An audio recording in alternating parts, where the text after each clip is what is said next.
오늘 함께 볼 말씀은 이사야서입니다. 이사야서 1장 15절에서 20절 말씀입니다. 이사야서 1장 15절에서 20절 말씀 한 절씩 교독하겠습니다. 제가 가진 성경은 구약 성경 967페이지입니다. 이사야서 1장 15절에서 20절 말씀입니다. 제가 먼저 읽겠습니다. 너희가 손을 펼 때에 내가 내 눈을 너희에게서 가리고 너희가 많이 기도할지라도 내가 듣지 아니하리니 이는 너희의 손에 피가 가득함이라. 너희는 스스로 씻으며 스스로 깨끗하게 하여 내 목전에서 너희 악한 행실을 버리며 행악을 그치고 선행을 배우며 정의를 구하며 학대받는 자를 도와주며 고아를 위하여 신원하며 과부를 위하여 변호하라 하셨느니라. 여호와께서 말씀하시되 오라 우리가 서로 변론하자. 너희의 죄가 주홍 같을지라도 눈과 같이 희어질 것이요 진홍같이 붉을지라도 양털같이 희게 되리라.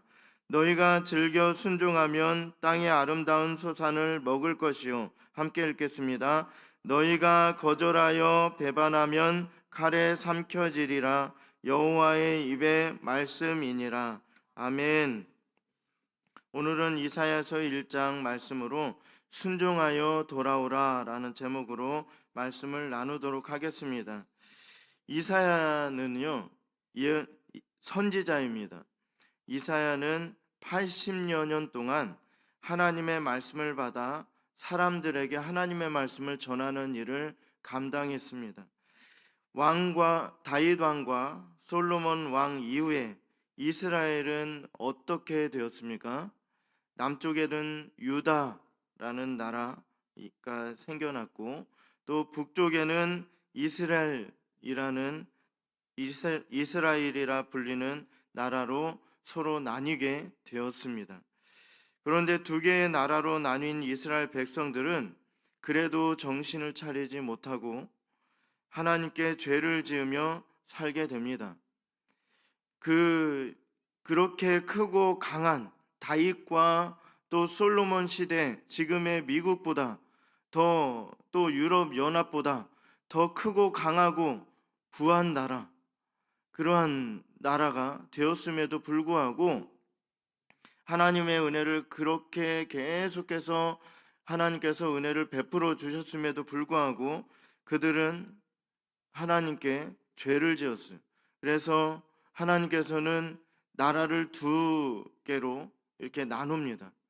그럼에도 불구하고 그들은 정신을 차리지 못하고 계속해서 죄에 빠져 살게 됩니다.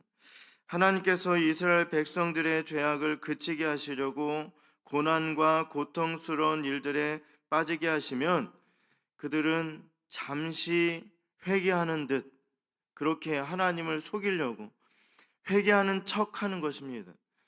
그러면 그 회개하는 척하고 또 그 환난이 지나가면 언제 그랬냐는 듯이 그들은 또 죄에 빠집니다. 이런 일을 계속해서 반복합니다. 하나님께서 다시 돌아오라, 죄를 회개하라 그러면서 힘들게 하시면 그 힘든 거에 견디지 못하고 하나님께 회개하는 척을 합니다. 그러면 하나님께서 그 진노의 손을 잠깐 거두시면 또 죄에 빠지고 이러한 일을 계속해서 반복합니다. 이스라엘은요 이런 일들을 수백 년 동안이나 계속해서 반복했습니다. 결국 이스라엘 백성들은 하나님의 말씀을 듣지 않고 죄를 짓고 살다가 다른 나라와 전쟁하게 돼서 멸망당하게 됩니다. 오늘 말씀에도 이스라엘 사람들이 죄만 짓고 사니까 하나님께서 이사야를 통해서 말씀하시는 것을 볼 수 있습니다. 말씀을 통해 이스라엘의 죄를 몇 가지 볼 수 있는데요. 그들의 삶을 통해 우리는 이런 모습이 있지 않는가? 우리에게 이런 모습이 나타나지 않는가? 우리는 생각하며 깨닫게 하신 그 사실을 다음 세대들에게 우리가 전해줘야 돼요. 이것을 우리만 깨닫고 그냥 알고 그냥 그렇구나 하고 넘어가는 것이 아니라 다음 세대들에게 하나님의 무서움을 보여줘야 된다라는 거예요. 하나님이 얼마나 두려운 분이신가? 하나님은 사랑의 하나님만이 아니고 그렇게 하나님을 사랑의 하나님만으로 아니까 그렇게 하나님을 업신여기는 거예요. 하나님이 얼마나 두려우신 분인가, 그것을 우리는 다음 세대들에게 알려줘야 된다라는 것입니다. 먼저 볼 것은요, 이스라엘 사람들은 하나님을 거역했습니다. 2절에서 3절은 이렇게 말씀합니다. 하늘이여 들으라, 땅이여 귀를 기울이라. 여호와께서 말씀하시기를 내가 자식을 양육하였거늘 그들이 나를 거역하였도다.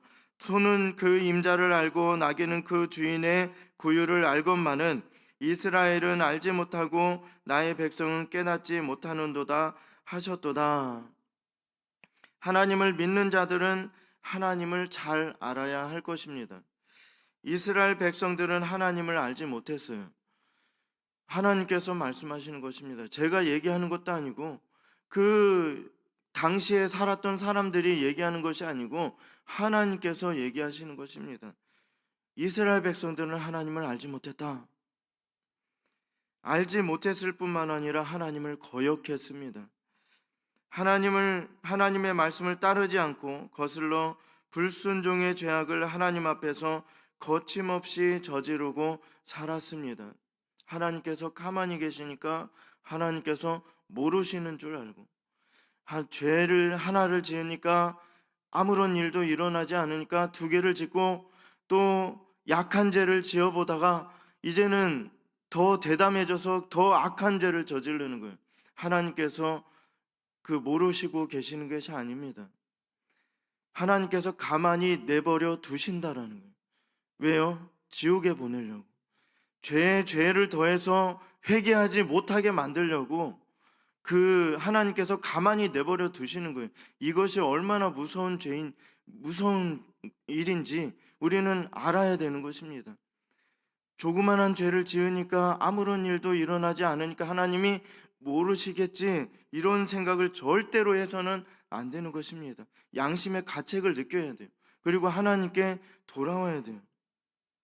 회개하면서, 진실로 회개하면서 하나님께 다시 돌아와야 된다. 조그만한 죄도 우리는 허용되지 않습니다. 그러나 이스라엘 백성들은 어떠하다고 말씀하여 하나님의 말씀을 따르지 않고 거슬러 불순종의 죄악을 하나님 앞에 거침없이 저지르고 살았다라는 것입니다. 그들은 하나님의 말씀에 순종하지 않고 불순종의 죄악을 저질렀습니다. 세상을 창조하신 창조주 하나님, 모든 만물의 주인 되신 하나님의 말씀에 불순종하는 것이 얼마나 큰 죄를 짓는 것인지를 우리는 알아야 할 것입니다. 우리는 오늘 불순종한 이스라엘 백성들과 같지 아니하며 하나님의 말씀에 항상 순종하며 살길 원합니다. 다음으로 살펴볼 것은요, 이스라엘은 하나님을 버렸습니다. 4절에는 이렇게 말씀합니다. 슬프다 범죄한 나라요, 허물진 백성이요, 행악의 종자요, 행위가 부패한 자식이로다. 그들이 여호와를 버리며 이스라엘의 거룩하신 이를 만홀히 여겨 멀리하고 물러갔도다. 이스라엘은 하나님을 버리고 높은 자리에 있는 사람들이나 낮은 자리에 있는 백성들이나 모두 부패했다, 이렇게 말씀하고 있습니다. 겉으로 보이는 죄악뿐만 아니라 마음으로도 죄를 지었어요. 그냥 드러난 죄, 사람들에게 드러나서 그 부끄럽게 만드는 그 죄만 죄가 아닙니다. 마음속에 품는 죄도 죄입니다. 그 죄를 우리는 하루에도 셀 수 없이 많은 죄를 짓고 살아가는 것이 우리들입니다. 모두 다 부패했다, 이렇게 말씀하고 있습니다. 얼마나 죄를 하나님을 우습게 여겼으면 한 나라가 이렇게 모두 다 부패했다 이렇게 말을 들을 정도로 그렇게 악한 짓을 하고 살았는가라는 거예요. 겉으로 보이는 죄뿐만이 아니에요. 마음으로 죄를 짓고 부패하고 타락하여 바른 길을 버리고 악한 길로 행하게 됩니다. 하나님께서 말씀하신 대로 살지 않고 죄를 짓고 살았다라는 거예요. 이렇게 이스라엘 사람들은 하나님을 버리고 죄를 짓고 살게 됩니다. 우리는 이스라엘처럼 살지 않길 원합니다. 하나님을 버려 죄에 빠진 삶을 사는 어리석은 자가 되지 않길 원합니다. 다음으로 또 살펴볼 것은요, 손에 피가 가득했다 이렇게 증거하고 있습니다. 15절을 보면 이렇게 말씀하는데요, 너희가 손을 펼 때에 내가 내 눈을 너희에게서 가리고 너희가 많이 기도할지라도 내가 듣지 아니하리니 이는 너희의 손에 피가 가득함이라. 하나님께 기도했는데 기도 응답이 없어요. 얼마나 무서운 일입니까? 하나님께서 듣지 않는 것 같아요. 하나님께서 계시지 않는 거예요. 계시는 것을 느낄 수가 없어요. 이 얼마나 무서운 일입니까? 하나님께서 너희들 안 보겠다, 너희들 기도해도 안 들어주겠다 이렇게 말씀하고 계신 거예요. 얼마나 무서운 말씀입니까? 이 험악한 세상에 하나님께서 우리와 함께 하시지 않겠다 이렇게 이제 선포하고 그냥 내버려 두시는 거예요. 얼마나 무서운 일입니까? 그런데도 이스라엘 백성들은 알지 못하고 있어요. 계속해서 선지자를 통해서 그리고 믿음의 선조들을 통해서 경고하셨어요. 알게 하십니다. 모르고 있었던 게 아니에요. 그들에게 말씀이 없었던 것도 아닙니다. 그들에게는 하나님의 말씀이 있었고요. 우리보다 더 잘 알고 있어요. 그들은 원어를 통해서 그 하나님의 말씀을 직접 듣기도 하고요. 그들은 우리가 지금처럼 번역된 그런 글을 읽는 것이 아닙니다. 원어를 읽어요. 그들은 너무나도 우리보다 더 잘 알고 있었어요. 그럼에도 불구하고 죄를 졌다? 이거는 있을 수가 없는 일입니다. 그런데도 그들은 죄를 계속 짓고 있는 거예요. 하나님을 우습게 여기고 업신여기고 또 죄를 짓고도 깔깔깔 웃고 있고, 그런 일들이 가능합니까? 그런데 그들이 그러고 있다라는 거예요. 그래서 하나님께서 너희들 안 보겠다, 너희들과 함께 하지도 않고 니들이 기도해도 나는 듣지 않겠다 이렇게 말씀하시는 것입니다. 하나님께서는 정결한 자를 원하시고 그러한 자들이 드리는 예배를 기뻐 받으십니다. 그러나 죄를 갖고 와서 회개함 없이 해결함 없이 예배를 하는 것은 하나님께서 안 받아주십니다. 절대로 그렇지 않습니다. 하나님께서는 그런 분이 아니세요. 예배했다, 후련히 집에 간다, 죄를 가지고 와서 하나님께 회개함 없이 예배를 하고 그 혼자서 스스로 후련한 마음으로 집에 갔다, 하나님께서 받지 않으십니다. 절대로 그런 분이 아니세요. 교회에 나와 예배를 하지만 하나님께서 받아주시지 않는다면 참 슬플 것입니다. 이 얼마나 슬픈 것을 계속 반복하고 있는 거예요. 우리는 하나님께 회개함 없이 나와서 그 죄를 가지고 예배를 계속 하고 있는 거예요. 그런데 하나님께서 안 받아주신다니까요. 그 슬프게 여겨야 돼요. 더 강박하게 해가지고 그 하나님 안 받아주셔, 나 계속 회개 안 하고 그냥 예배 자리에 참석할 거야, 이렇게 해서는 안 된다라는 것입니다. 해결해야 돼요. 어떻게든 예배하는 날이 다음 날이면 오늘 저녁까지는 꼭 해결을 해야 되는 것입니다. 그 죄 문제를 누구와 싸웠든 누구와 또 누구에게 잘못했든 그 사람을 찾아가서 죄송하다고 하고 또 하나님 앞에 또 진실로 회개하고 그 죄 문제를 풀고 예배에 나와야죠. 그렇게 해야 되는 것입니다. 하나님께서 함께 계심도 느껴지지 않고 기도해도 응답하심이 없다면 마음이 심히 괴로울 것입니다. 이렇게 사람들은 하나님 앞에 죄를 짓고 있지만 그것을 깨닫지 못합니다. 이스라엘 사람들도 하나님께 죄를 짓는데 하나님을 거역하고 하나님을 버렸으며 그들의 손에 피가 가득하다 이렇게 말씀합니다. 그들은 이를 알지 못하고 계속해서 하나님께 범죄합니다. 이러한 자들에게 하나님께서 말씀하십니다. 18절에는 이렇게 말씀합니다. 여호와께서 말씀하시되 오라 우리가 서로 변론하자. 너희의 죄가 주홍 같을지라도 눈과 같이 희어질 것이요 진홍같이 붉을지라도 양털같이 희게 되리라. 그냥 고의로 죄를 짓고 언젠가는 용서받을 것이기 때문에 그냥 회개 한번 하면 하나님 들어주실 거야, 이렇게 가볍게 생각하면 용서받지 못합니다. 고의로 죄를 짓고 어쩌다가 실수로 죄를 짓고 정말 그 마음의 양심에 찔려서 그렇게 하나님께 진심으로 회개하면 용서해 줄지 몰라도, 그 고의로 죄를 짓고 언젠가는 그냥 아무 때나 회개하러 가면은 하나님께서 용서해 주시겠지라고 생각하고 그냥 그렇게 하면 용서받을 수 없습니다. 하나님께서는 공의의 하나님이십니다. 죄를 그저 지나치지 않으시고 끝까지 정죄하시는 분이 하나님이십니다. 그러나 죄인들의 악행이 죽어 마땅하고 주께서 진노 중일지라도 하나님께서는 그분께 돌아오는 자들을 용서하시겠다, 이렇게 약속하십니다. 우리 하나님께서는 사랑의 하나님이십니다. 몰래 죄 짓는 것, 죄가 드러나야 그제서야 진실로 회개하며 주님께 돌아오는 것, 어떤 게 달콤합니까? 우리는 알고 있어요. 몰래 죄 짓는 것, 하나님도 속였다 생각하고 사람들도 속였다 생각하는 그 몰래 죄 짓는 것이 더 달콤한 것이 바로 우리 죄악된 본성을 가진 우리들이에요. 죄가 드러나서 사람들이 다 알게 되고, 그래서 그제서야 정말 그 부끄러움을 알고, 그래서 하나님께 진실로 회개하는 건, 그런 사람 별로 없어요.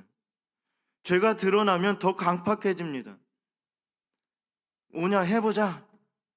하나님께도 하나님을 더 대적하려고 하고, 사람들 그래 내 죄가 드러났으니까 너네들 더 죽어봐라 하고 더 죄를 짓고 강팍해지는 것이 죄악된 본성을 가진 우리들입니다. 어느 것이 더 쉬운가? 몰래 죄 짓는 것이 더 달콤하고 쉽게 여기는 것이 바로 우리들입니다.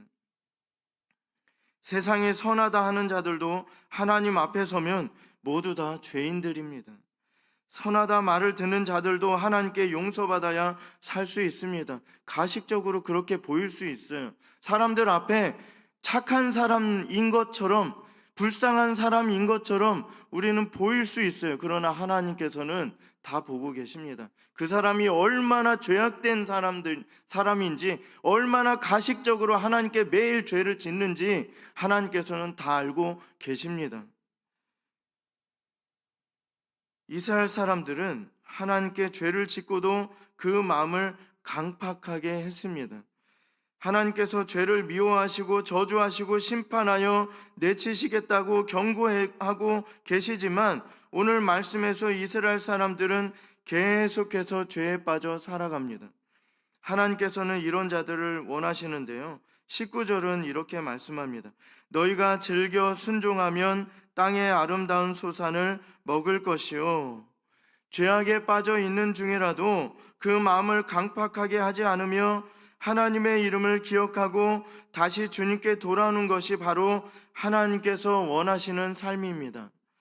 하나님께서 기뻐하시는 대로 선한 것을 목표로 삼고 그것을 향하여 말씀에 순종하여 나아갈 수 있는 것이 바로 하나님의 은혜입니다.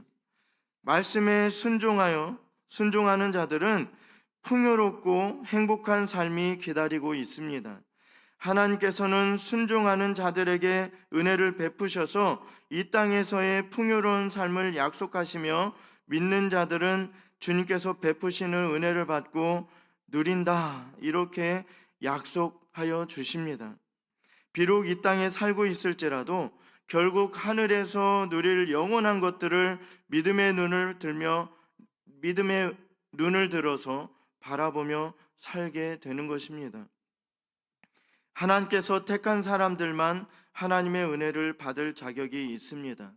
우리는 아무나 받을 수 없어요. 은혜는 아무나 받을 수 있는 것이 아닙니다. 하나님께서 택해 주셔야지 은혜를 받을 수 있다라는 것입니다. 하나님께서는 너희가 내 말에 순종하면 약속하신 말씀을 이루시겠다 이렇게 말씀하십니다. 우리는 죄악에 빠진 이스라엘 백성들처럼 되지 않길 원합니다. 이스라엘 백성들이 하나님의 말씀을 듣지 않고 하나님을 버리며 손에 피가 가득한 것 같이 악한 일을 많이 하여 결국 하나님께 벌을 받아 멸망당한 것처럼 그렇게 되지 않길 원합니다. 하나님을 믿는 자들에게 필요한 것은 바로 마음을 강팍하게 하지 않는 것입니다. 부드럽게 하는 거예요. 하나님 앞에 마음을 부드럽게 하는 것입니다. 그리고 순종하는 마음이에요. 겸손한 마음이다라는 것입니다. 말씀에 순종하는 자들은 풍요로운 삶을 살게 되며 하늘의 영원한 것을 소망하는 마음을 품게 됩니다.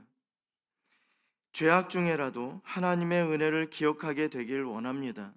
말씀에 순종하여 아버지께 다시 돌아와 주님께서 베푸시는 은혜를 받고 풍성한 삶을 살며 하늘의 영원한 것을 믿음으로 바라보며 살아가는 우리 모두가 되기를 간절히 소망합니다. 기도하겠습니다. 하나님 감사합니다. 오늘도 우리에게 이스라엘 사람들의 불순종함을 통하여 우리가 계속해서 죄를 짓고